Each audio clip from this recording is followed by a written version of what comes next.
kita akan dampingi UMKM itu dari awal sekali, dari start ya. Ya, jadi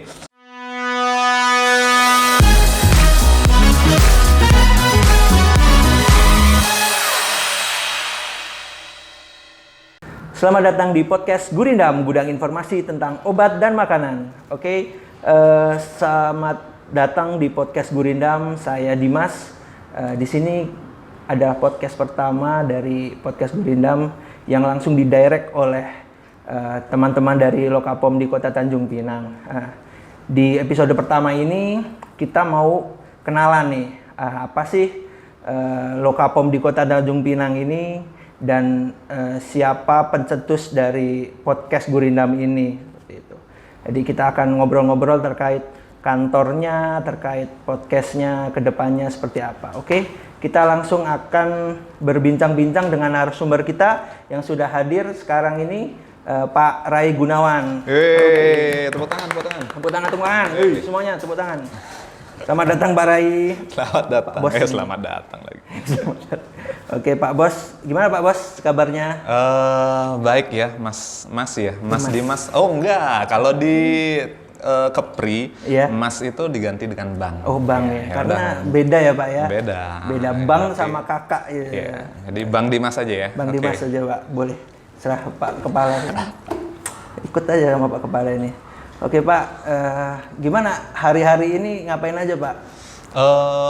Hari-hari ini sih kemarin ya masih sibuk dengan ada beberapa kegiatan ya terkait dengan ulang tahun Badan POM, persiapan ulang tahun. Ya. Saya juga ikut lomba goes. Fun ride. 21 km selama saya 21 km. 1 jam lebih. Panas. Lambat. Tapi tetap ya Pak ya. Iya, yang penting kita ikutan. Benar. Iya, ikut memeriahkan ulang tahun Badan POM ke-21. Mau menang nggak menang, yang penting ininya apa? Semangatnya. Tapi panitia tolong dong. Iya. Baik 41. Baik 87 ya. Pak panitia jangan lupa. Dipertimbangkan. Iya, harus dipertimbangkan. Harus dipertimbangkan ya Pak ya. Oke, selamat ulang tahun ya Badan POM. Semoga menjadi instansi yang bisa menjadi garda terdepan dalam pengawasan obat dan makanan ya Pak ya. Iya. Harapan kita bersama. Oke Pak, jadi kan tadi saya sudah jelaskan di depan tadi kan, kita mau perkenalan nih. Apa sih Lokapom itu Pak? Nah, kan banyak nih masyarakat yang belum paham apa bedanya Lokapom sama pom-pom lainnya nih. Kan banyak nih, ada pom bensin, mungkin ada pom apa gitu kan. Nah ini kita langsung tanya sama Pak Rai sebagai Kepala Lokapom di Kota Tanjung Pinang. Apa sih Pak bedanya? Oke, jadi Lokapom, Loka Pengawas Obat dan Makanan, itu merupakan salah satu unit pelaksana teknis Badan POM yang berkedudukan di Kabupaten atau Kota. Kalau kita bicara tentang UPT atau unit pelaksana teknis Badan POM sendiri itu ada 3. Jadi Lokapom, kemudian Balai POM, dan Balai Besar POM. Nah untuk Lokapom sendiri ini mulai terbentuk tahun 2018, akhir 2018 berdasarkan peraturan Badan POM nomor 12 tahun 2018. Peraturan ini sendiri merupakan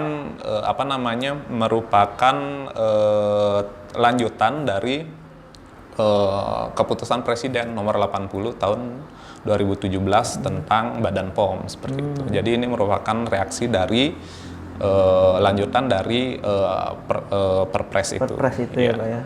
Jadi Lokapom ini lahir tahun 2018 ya? 2018 ya. Belum ada ini 2018. Iya, 2018 itu terbentuk 40 loka. 40 loka ya Pak. Salah satunya di Kota Tanjung Pinang ini.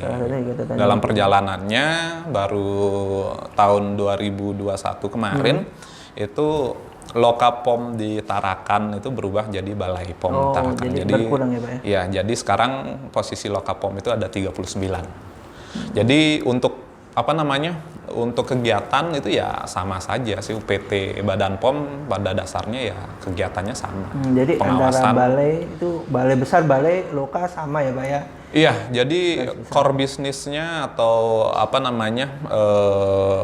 kegiatannya itu sama, yaitu pengawasan di bidang obat dan makanan seperti itu. Cuma Untuk Lokapom itu belum melakukan pengujian sendiri, ya pengujian obat dan makanan di laboratorium karena baru terbentuk 2018, Lokapom itu belum memiliki laboratorium. Tetapi kedepannya memang ya, akan berkembang ke arah sana. Ya. Karena dibuktikan juga sama Lokapom di Tarakan itu ya Pak ya, betul. Sudah naik jadi balai juga. Oke, baik, untuk ini Pak, saya juga kadang ditanya sama masyarakat, kok di Tanjung Pinang ini ada loka gitu.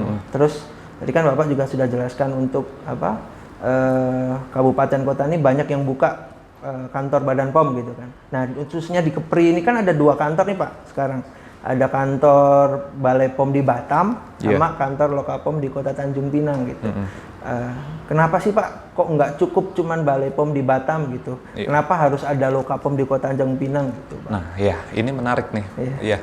Jadi kenapa harus dibuka UPT Badan POM gitu ya? Jadi sebenarnya semangat dalam membuka kantor baru atau UPT baru ini adalah untuk mendekatkan Badan POM dengan masyarakat. Jadi kita bisa meningkatkan efektivitas dan efisiensi dalam pengawasan, itu yang pertama. Kemudian juga pelayanan kepada masyarakat, juga akses masyarakat terhadap Badan POM menjadi lebih mudah. Itu sebenarnya latar belakang kenapa dibukanya 40 kantor Lokapom di kabupaten kota. Dan di Kepri sendiri memang sudah ada sebelumnya Balai POM di Batam ya. Cuma dengan cakupan pengawasan yang sedemikian luasnya, di mana Kepri ini kepulauan ya. Jadi pengawasan itu menjadi tidak efektif dan efisien seperti itu. Misalnya ketika ke Tanjung Pinang gitu misalnya, cuma bisa, kalau Balai POM di Batam pengawasan ke Tanjung Pinang 1 bulan paling cuma bisa 2 kali maksimal untuk pengawasan gitu misalnya. Sedangkan dengan adanya kantor Lokapom di Kota Tanjung Pinang sendiri, pengawasan dilakukan setiap saat gitu. Jadi kemudian juga dari sisi pelaku usaha atau masyarakat ya yang ingin mengakses informasi, kemudian ingin berkonsultasi dengan petugas-petugas Badan POM, terutama untuk warga Kota Tanjung Pinang gitu, ketika harus ke Batam kan agak susah ya. Iya, agak memakan waktu seharian mungkin untuk PP, untuk antrinya. Iya. Ya. Apalagi sekarang kondisi pandemi kan, terus transportasi menjadi terbatas kan, seperti itu. Makanya dengan adanya kantor Lokapom di Kota Tanjung Pinang ini, jadi akses masyarakat ke informasi mengenai obat dan makanan itu akan menjadi lebih mudah seperti itu. Ya, kita istilahnya mendekatkan diri ke masyarakat. Iya, betul. Ya, Pak, jadi ya? semangatnya adalah mendekatkan layanan Badan POM ke masyarakat. Baik Pak. Jadi mungkin seperti yang Bapak jelaskan tadi, memang karena jarak juga Pak ya? Iya, karena di Kepri ini kan kepulauan ya, jadi seperti yang saya sampaikan tadi, jadi akses transportasi seperti itu jadi masalah tersendiri bagi masyarakat jika ingin mendapatkan layanan ke Badan POM seperti itu. Saya juga merasakan, karena perjalanan pun juga kalau diharuskan ke Batam memang memakan waktu ya. Iya, paling tidak seharian lah untuk PP kan, seperti bisa itu. jadi malah nggak kebagian kapal kan, kadang-kadang. Jadi ya itu juga walaupun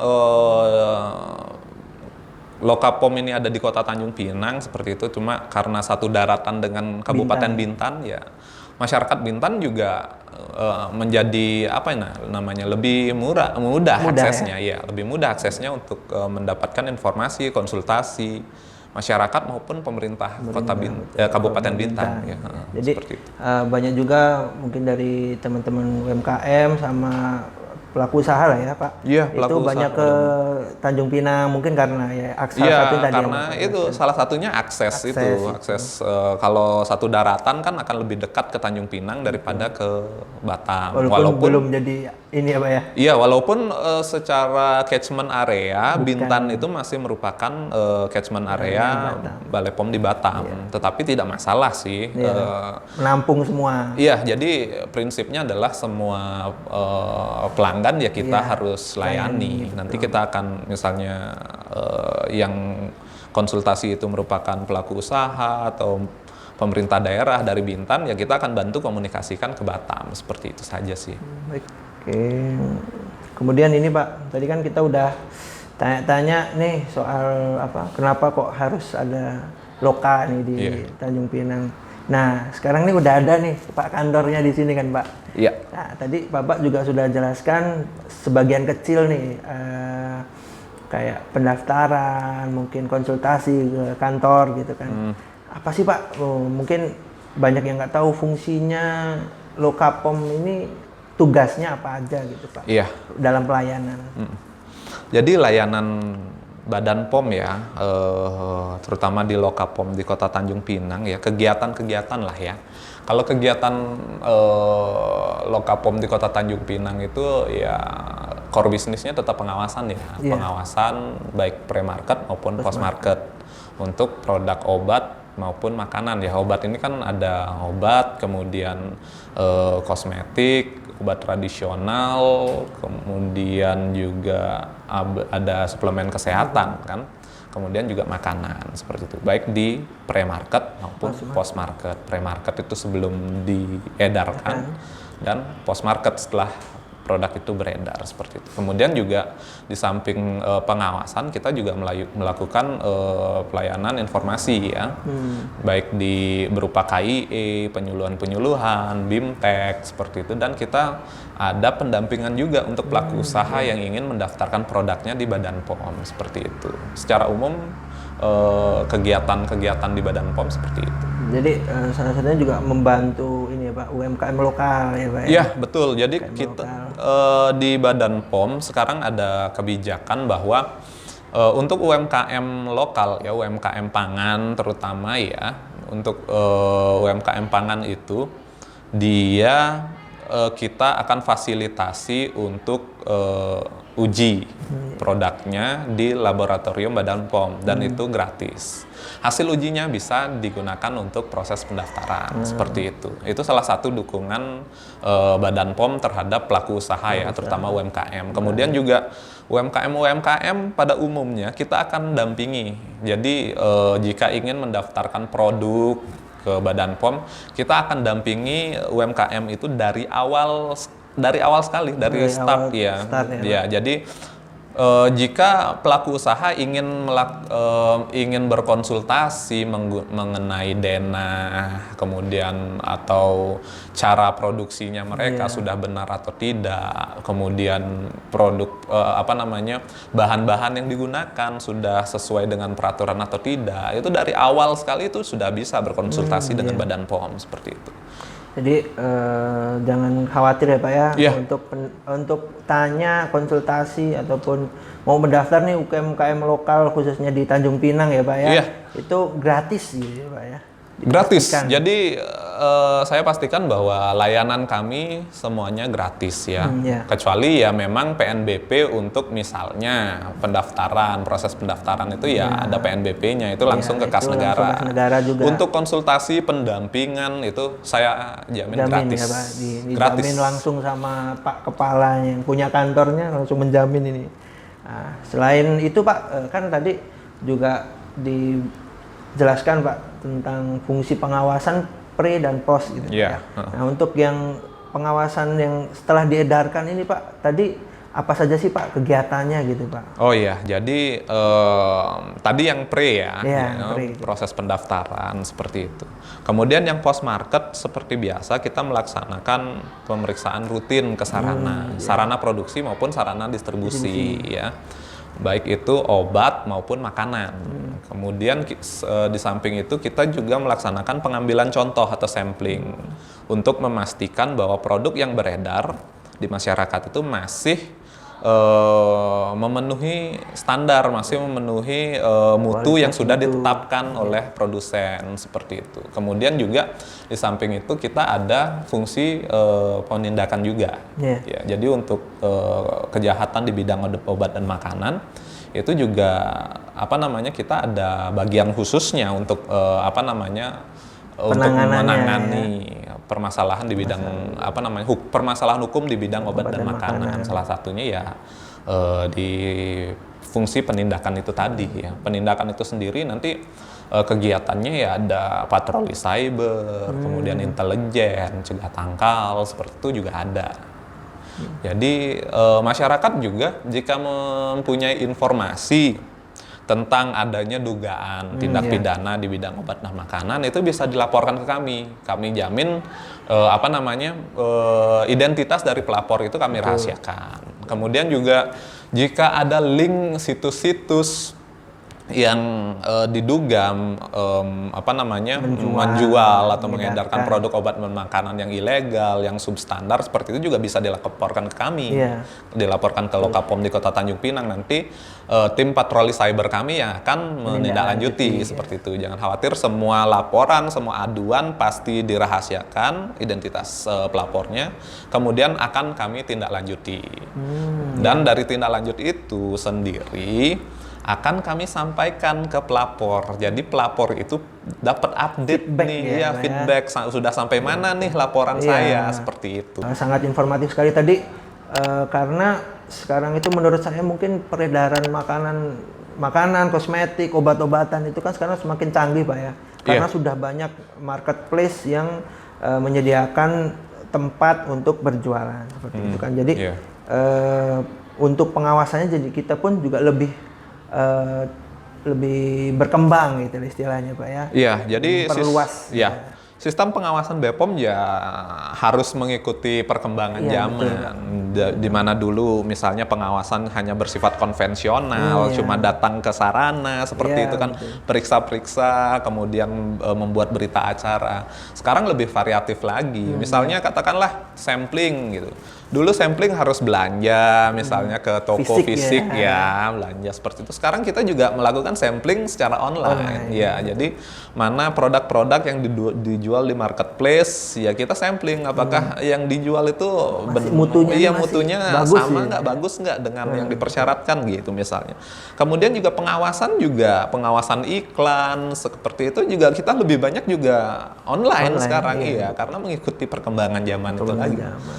Belum juga tadi yang seperti saya sampaikan, patroli cyber juga kita ada, karena itu kita merespon perkembangan zaman seperti itu. Karena tren masyarakat saat ini, apalagi di tengah pandemi ini kan belanjanya online, serba online. Semuanya, hampir semuanya ya Pak ya. Hampir semuanya online. Termasuk juga penjualan obat ya, terutama obat-obatan secara online itu juga kami atur juga, sudah ada regulasinya yang mengatur bagaimana cara penjualan obat, terus obat-obat apa saja yang boleh dijual secara bebas di toko online seperti itu ya. Oke, baik. Gini Pak, jadi kan tadi sudah diberikan informasi tentang pengawasannya, apa yang dilakukan nih Pak. Nah, terus tadi juga sudah dijelaskan tentang di Tanjung Pinang ini kenapa ada loka, ada balai nih Pak tadi kan. Nah, jadi untuk kegiatan-kegiatan pun kita juga sering berdampingan ya Pak dengan Balai POM di Batam, petugasnya gitu Pak ya, kolaborasi.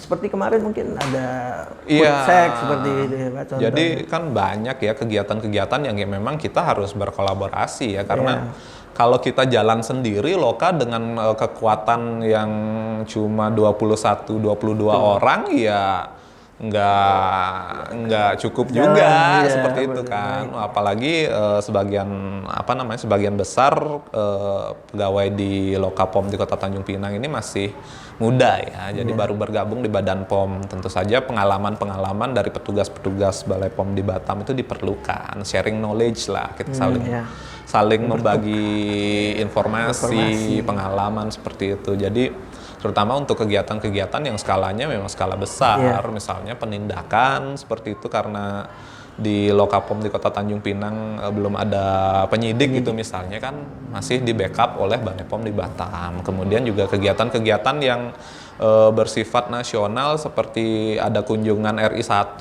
ya ada food sec di beberapa titik seperti itu misalnya di Kota Tanjung Pinang dan Bintan gitu misalnya, ya kita harus berkolaborasi karena petugas kita terus terang nggak cukup untuk membackup berapa titik itu gitu loh. Makanya tetap saja kita berkolaborasi dengan Balai POM di Batam. Kita satu badan POM. Satu badan POM. Iya, ya, satu benar. badan Jadi POM. tidak ada persaingan antara kantor itu, tidak akan pernah ada persaingan ya. Oke Pak, baik.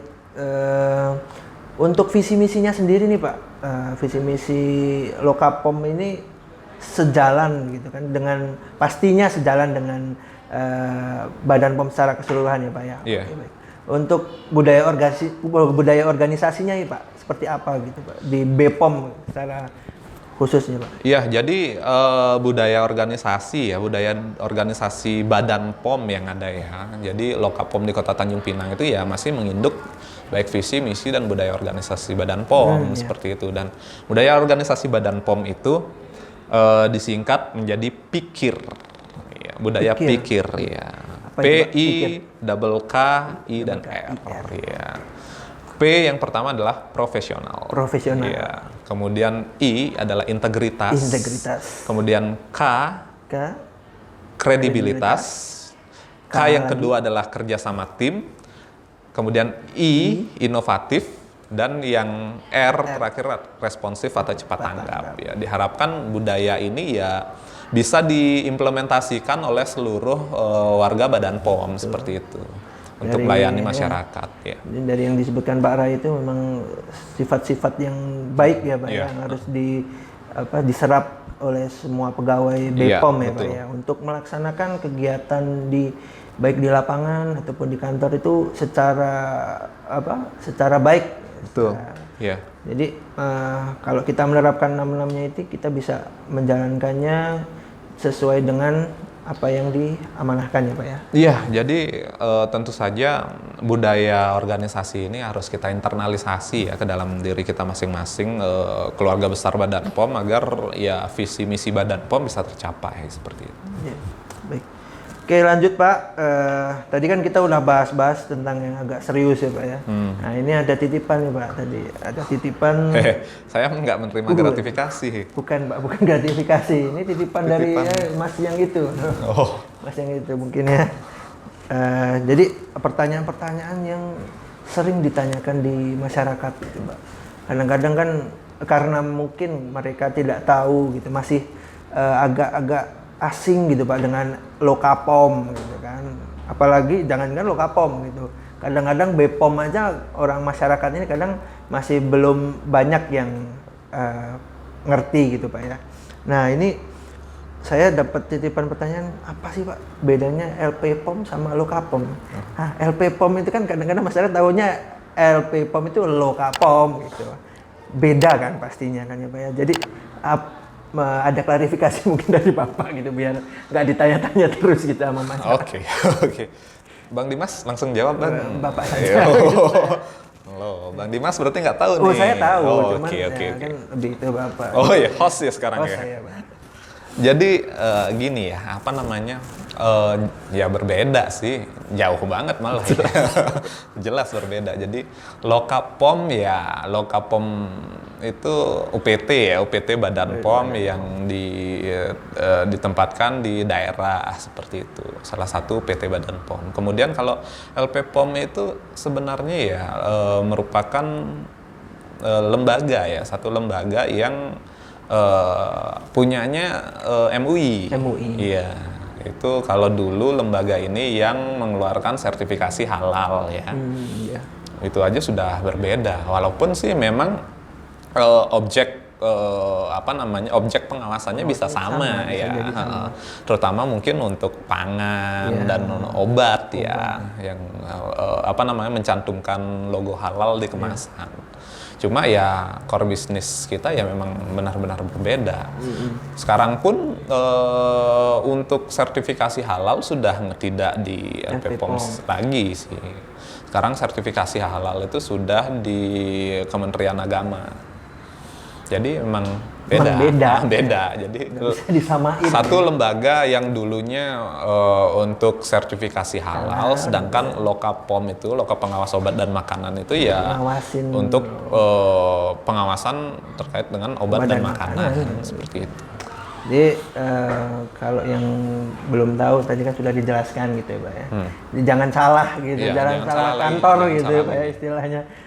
Nanti ke Lokapom nanti daftar halal gitu kan masih Hayu gitu. Oke.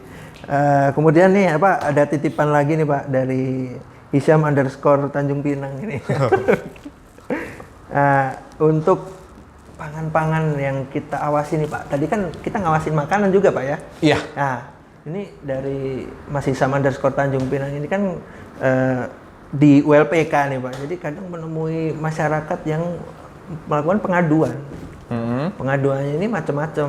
Dulu katanya pernah diaduin seperti bahan-bahan mentah, contoh ya Pak, contoh telur gitu.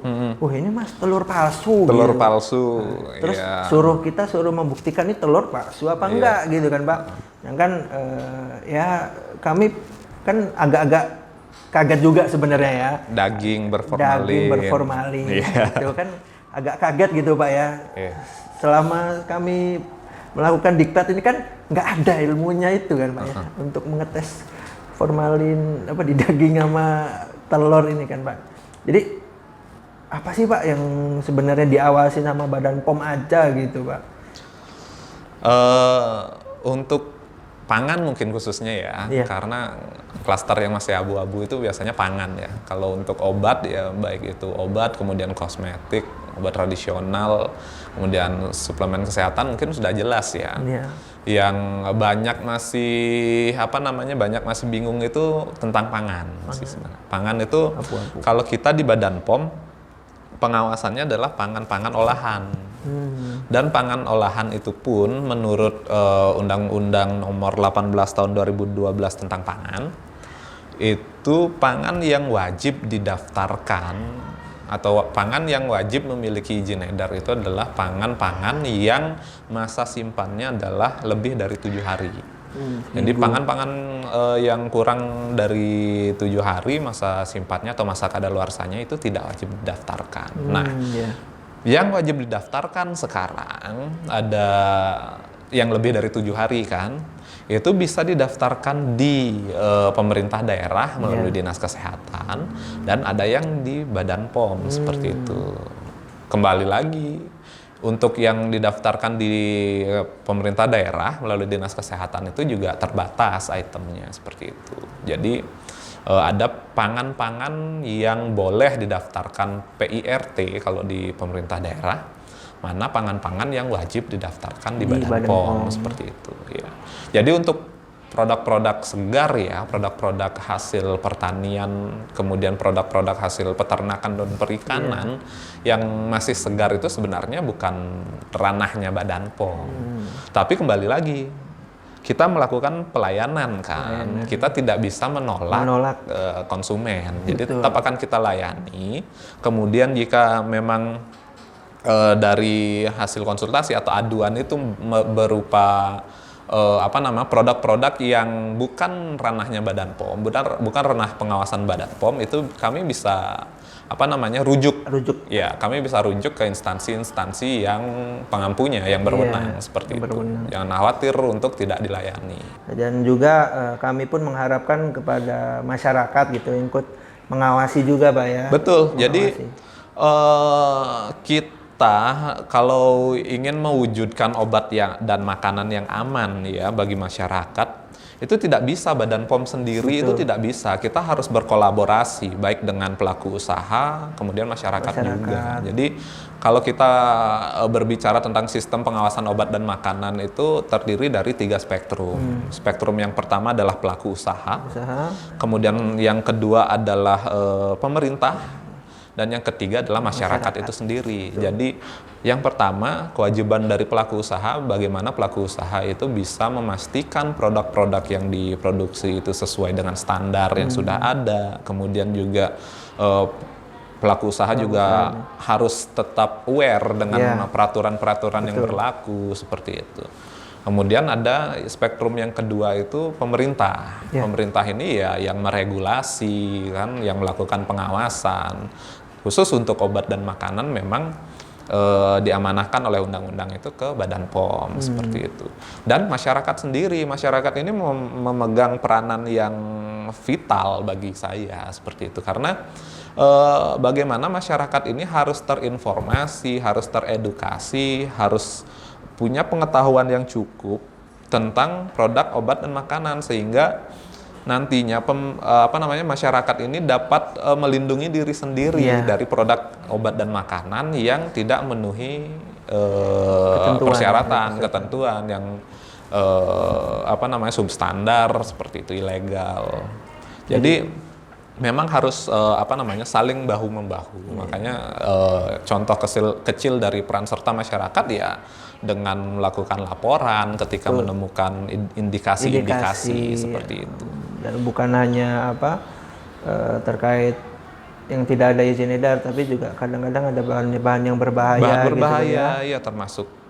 Kemudian juga pangan kadaluarsa, seperti itu. Kadaluarsa. Jadi baik penjual, masyarakat juga harus jadi smart buyer dan smart seller, betul, ya Pak betul. ya. Iya. Karena ya kita pun kalau sudah di rumah, sudah terbeli gitu Pak ya, istilahnya kita kan mengawasi di distributornya yang menjual gitu. Tapi kan kadang-kadang kita ada kecolongan nih Pak ya kan, ternyata nggak distributor ini, ternyata di warung kecil gitu kan. Iya, makanya kan sudah mencapai situ gitu. Iya, itu tadi makanya sistem pengawasan obat dan makanan itu harus berjalan ya. Makanya masyarakat juga harus mulai untuk meningkatkan pengetahuan masyarakat sendiri mengenai obat dan makanan. Dan salah satunya juga melalui kegiatan-kegiatan yang dilaksanakan oleh Badan POM. Kita kan rutin mengadakan edukasi baik ke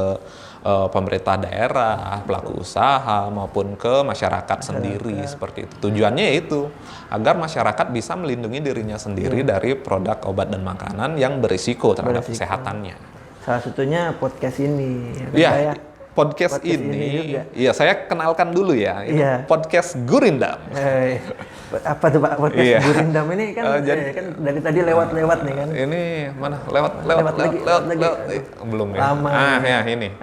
Gudang informasi tentang obat dan makanan. Jadi ini salah satu channel Lokapom di Kota Tanjung Pinang untuk berkomunikasi dengan masyarakat.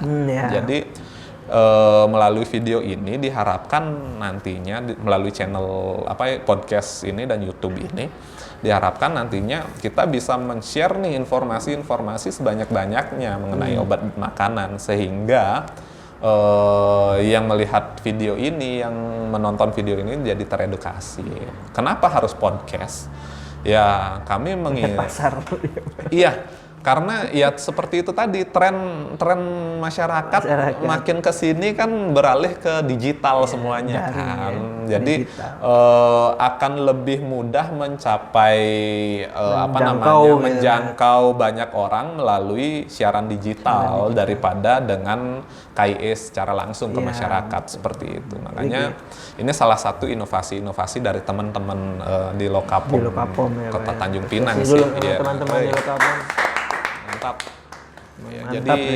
Jadi itu nantinya pun ke depannya ini kan baru perkenalan karena episode pertama ya. Jadi nanti kita akan update secara rutin dan informasinya pun akan beragam ya. Nanti bisa yang menjadi narasumbernya pun sebisa mungkin ya bukan orang Badan POM terus seperti itu. Jadi nanti praktisi, kemudian profesional di bidang obat dan makanan, seperti influencer ya silakan kalau mau berkolaborasi dengan kami, tampil di podcast kami sambil mengedukasi masyarakat ya silakan, ayo join bersama kami seperti itu.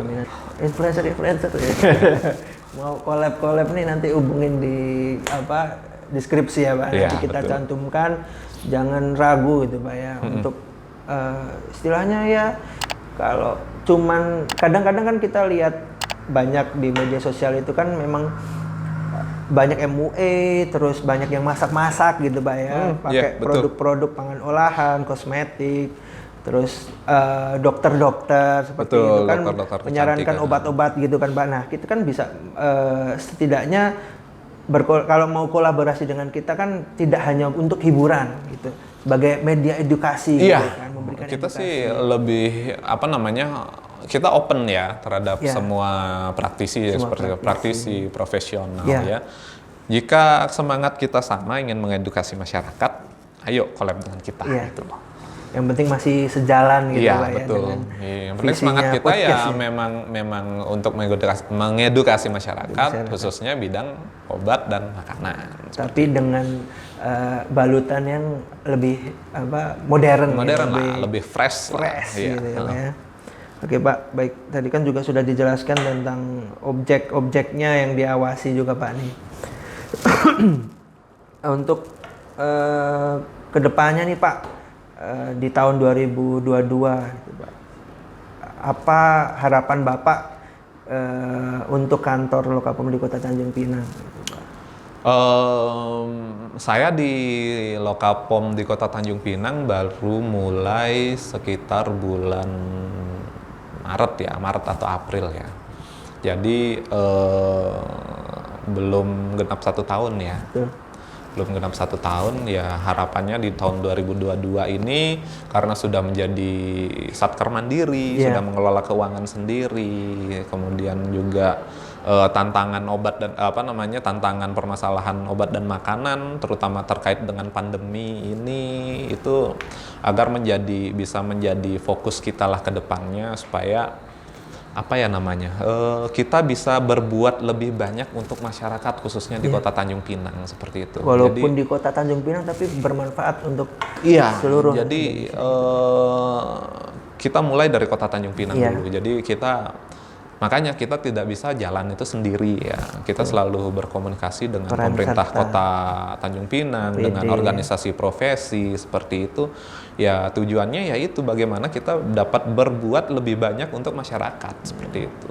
Mungkin cukup sekian ya Pak ya podcastnya. Mungkin nanti kita bisa lanjut ngobrol-ngobrol lagi di kesempatan yang lain. Dan jangan lupa untuk teman-teman mungkin bisa bantu follow di akun media sosial kita ya Pak ya. Oh iya, lupa nih memperkenalkan kantor kita gimana sih? Kantor benar-benar maaf. Lupa saya.